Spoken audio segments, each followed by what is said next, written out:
Hello and welcome back to Fusion Writing, where building character meets creating structure. And today for our compass, where we launch into the overview of our topic, we are going to be talking this week about leveraging the midpoint meets empathy. And to get us going, here's Victoria.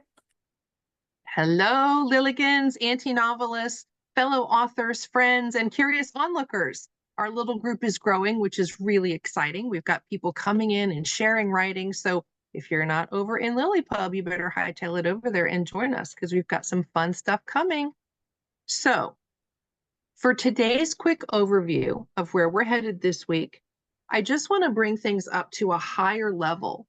So I've shared a pretty complex plot matrix with you, as well as a conflict generator and lots of very detailed tools that hopefully help you dig in, do a deep dive, and figure out how do you want to build your story, how do you want to challenge your characters and get them through that story arc.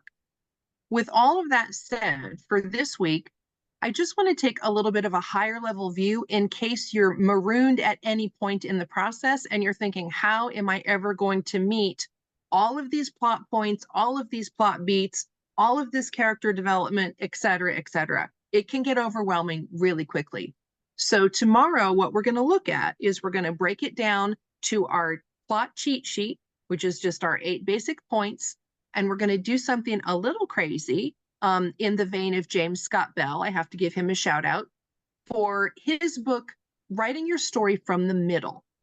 The point being, if you can understand the midpoint at which your main character makes a change or some kind of transformation that thereby allows them to continue on into the end of the story, then you've got something that you can work with as a place to navigate by. So that's what we'll be tackling, is we'll be tackling the midpoint and what comes before that, and then what comes after, so that you can wrap your arms around how does my character change, and then how do I get them through the rest of the story. So that's where we'll begin.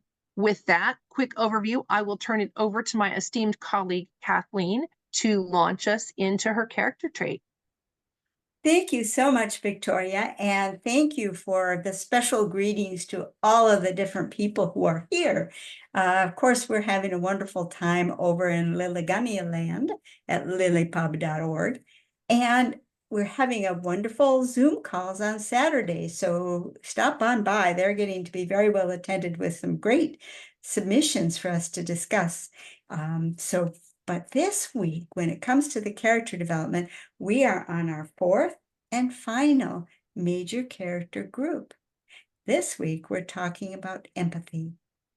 Empathy is our character's involvement in the relationship with other people, how our character reacts to other people, and therefore, what kind of reactions does our character get back based on what he's putting out.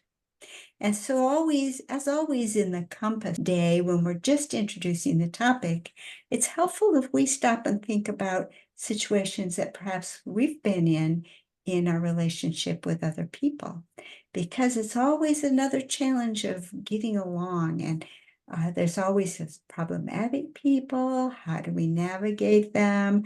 How do we, do we have to walk on eggs around certain people? How do we express ourselves when we want to be kind and especially attentive to others? How do we come across to them? How do we project how we're feeling?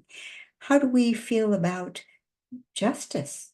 And when we encounter injustice, when we encounter people that are not being treated quite fairly, how does that make us feel when we see that happening to other people?